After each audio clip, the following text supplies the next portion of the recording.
заете, баща му се го учи. Джони Тест, най-добрият му приятел е говорещо куче. Като същи го с нещо по-добре не му се мярка. Мега екшен се развива някъде в парка. Превръща се в чудовище, но всичко е на жест. Джони, това е живота. Джони, това е животът на нашия Джони Тест. Всичко е на Джони, това е животът на Джони.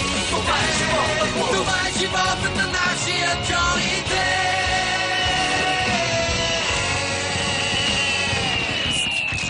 Джони Тест по идея на Скот Фелоус.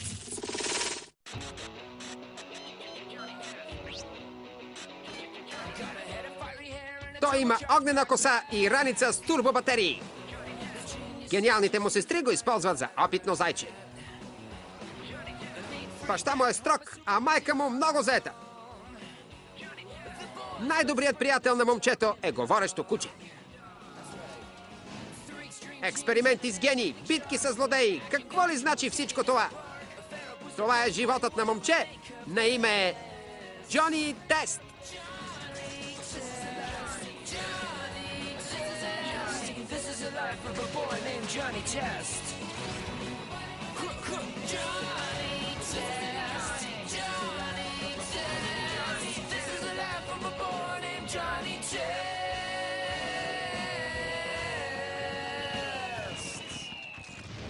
Джони Тест по идея на Скот Фелоус.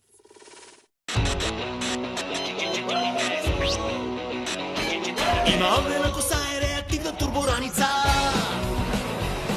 Сестричките му ползват го без граници. Майка му заета е, баща му у дома. С говорещо куче е за друга. О, да! Ядосаш ли го с нещо по-добре, не му се мяркай. Супер екшен се развива някъде из парка. Превръща се в звяр, но всичко ще е на шест.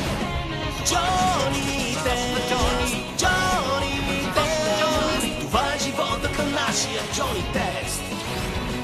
Джони Тест, Джони Тест, това е животът на нашия Джони Тест. Профилмс представя Джони Тест.